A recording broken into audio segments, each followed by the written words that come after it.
Oh. Okay, when you stop, they stop. Then when you go, they go. Hi, Charlie. Okay.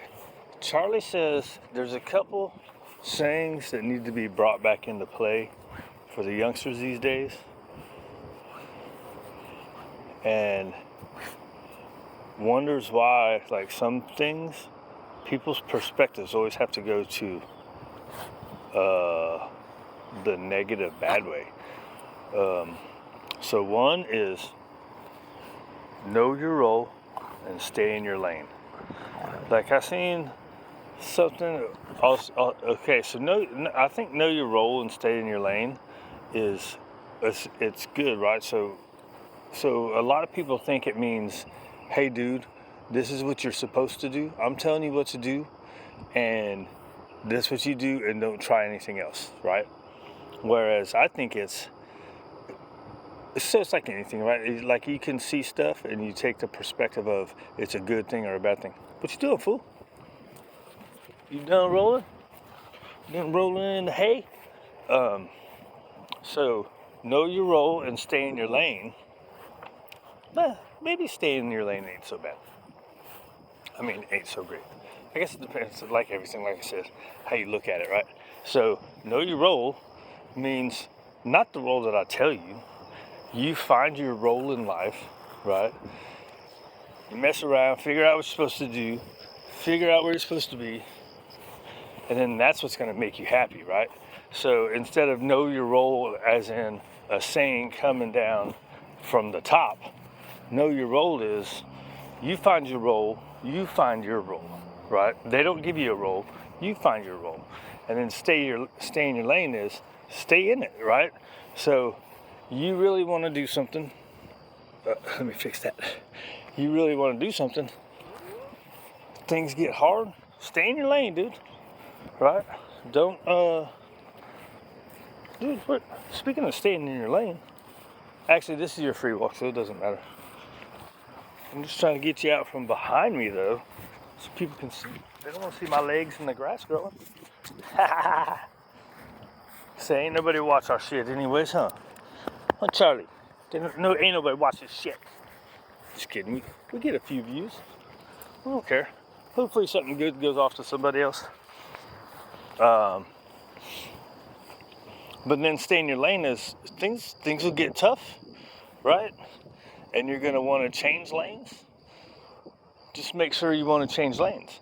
Or if you do have to change lanes, like say you're trying something, shit gets really tough, you have to do something else to make ends meet, to get by. Get back into your lane, right? Just like when you pass a car. You're cruising, this is the lane I want to drive in. I'm cruising, man, there's somebody up in front of me. I gotta go around that mug, right? I want to do this in my life. Shit, man, shit got tough. Nothing's open right now. I gotta go find something else to make ends meet. All right, but you keep looking, right? So I think a lot of times, kind of like me stopping for him. Come on, let's go. You're supposed to be moving, dude. I thought you were sniffing. I was looking at my hand instead of watching you. Right? So a lot of times you have to change lanes, and then you forget about your role in life, right? Not the role they gave you, your role in life and what you want to do to make you happy, right? I saw this thing, this one guy said, oh man, now I forgot what it was. Find your purpose. He was saying that find your purpose was stupid. It's not. I mean, you might not be able to get it. It should be good. Maybe I shouldn't talk about that because I don't know if that's what he said. But I think that's another part of know your role, right? Look for your passion. Your passion, that's what it was. Find your passion and do your passion. You might not be able to because your passion might not be able to get you through life. Get it, dude? Right? So look, I was in jail on a DUI, right? On my fourth one, and they had this thing. I should say I was in prison on it. It was more in jail. But anyways, they had the they had a dog program. You have to work, right? And so they had a dog program. And the dog program was, dog comes and lives with you and your cellmate. You train the dog, right? And there were dogs from the shelters. Train the dog, help them get a home, right? I've seen some where they do like service dogs, where they actually do really badass stuff. But where I was a short time place, so it was just a real simple CGC stuff. But it's like, hey man, this is cool. I think I'm gonna do this when I get out. Not as a job, but I wanted to do it as,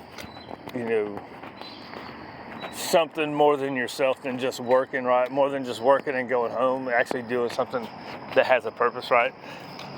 Wanted to go, so that's what I did. Came back home, started working. When I got my feet up under me, I looked into volunteering. I started volunteering, and then I started researching stuff, right? And then I was like, you know what? All this manufacturing, building stuff, making money, and running my butt off, it's not really a purpose to it, right? It's just making stuff for people, right? And I don't really like stuff, and I don't really like people. I mean, I do, but I like them in small bits. But the materialistic thing, I'm just really not into. I hated seeing it at a certain point. But, so anyways, I looked into it and I did the certification thing. In hindsight, I should have spent more money and did a different one, but whatever. Such is life, right? All that stuff is you take it, it's what you do with it. It's not what you got, it's what you do with it, right?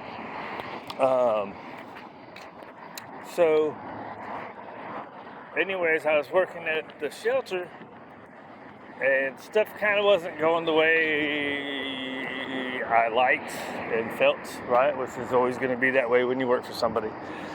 But, come on, fool. Why are you slow today? You walked a lot yesterday because you didn't poop last night. Sometimes you get slow when you gotta poop.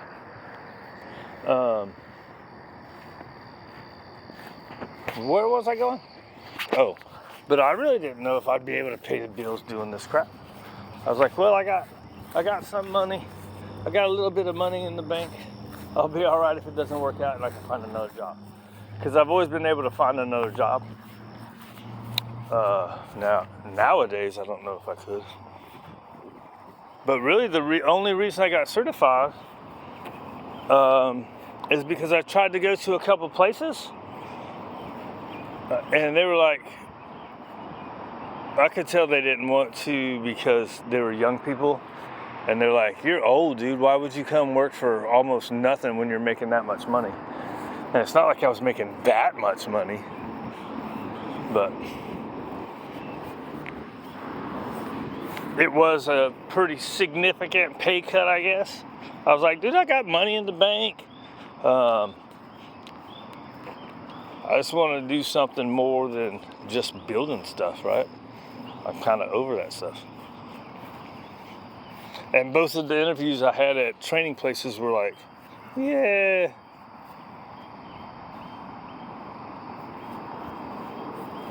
So anyways, then a spot opened up at the shelter.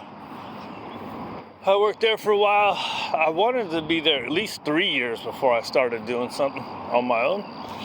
I was working on my own like what they call these days a side hustle.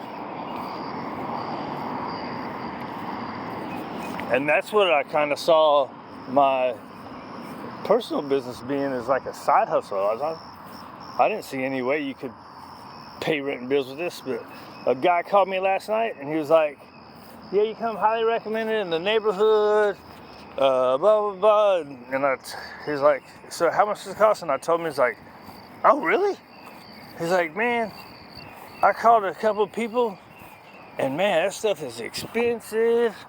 I said, yeah, you can get up there, you do boarding trains. Boarding trains are big money. I'm not a big fan of boarding trains. I'd prefer the people to do the work with the dog, right? It's much better for your relationship. You don't want to see them pooping, right? Now, that's where the money is, but, oh, let me pause it. Oh, well, if I pause it, well, I'm going to have to pause it anyways. All right, fool, I'm ready. All right, fool, I'm ready now. So anyways, that's where the money is. And even like hourly, depending on who you talk to, you got some people that are up there, dude. Then you got these, I mean, we got behaviorists now, right? Their money's up there. But that's what their business model is about, is making money, right? So this is what I told them. I was like, you know, we could do, it depends on what you want to do in your training, what your dog needs and what you want. If all you're looking to do is a good walk, you know, all the obedience stuff helps with that. It helps your relationship. I think, you know, playing and working with your dog helps keep a good relationship and keep the dog in a good mindset, and that carries over to your walk.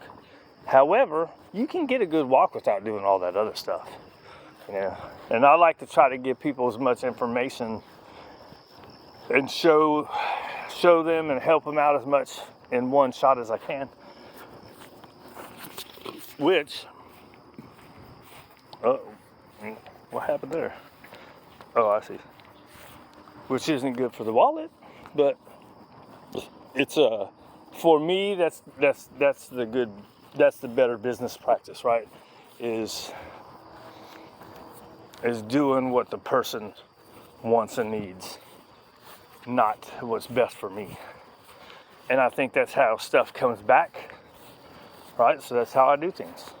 Other people, more focused on the money, the money and the brand, right? So a lot of people will they're trying to build the brand. I don't care about brand.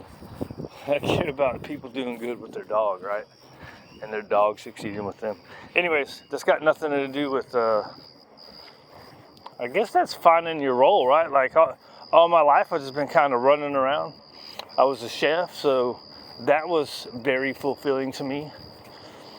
Like, you see people out there having a good time, and I'm kind of I like to be kind of the unsung kind of guy, right? I don't like pats on the back. I don't like all that kind of stuff. So like being a chef was cool because you could see people were having a good time and you knew you were a part of that. And but you didn't have to have a pat on the back for it. So anyways, so that's kind of always been my thing. And then I was in manufacturing. I did a lot of other little stuff in between, but always really physical stuff that you don't see the end product, right? So anyways, back to know your role and stay in your lane. Those were kind of not fulfilling, but they were fun because I'm a physical movement guy, right? So now I'm back into the lane of fulfilling, helping people out, making people happy without really having to get a pat on the back or notoriety type thing, right? Where like entertainers and all that, they're making people happy, but they've got to have a pat on the back, right? Look at me, look at me, look at me. Which, hey, we need that. We need entertainment. But then you got all this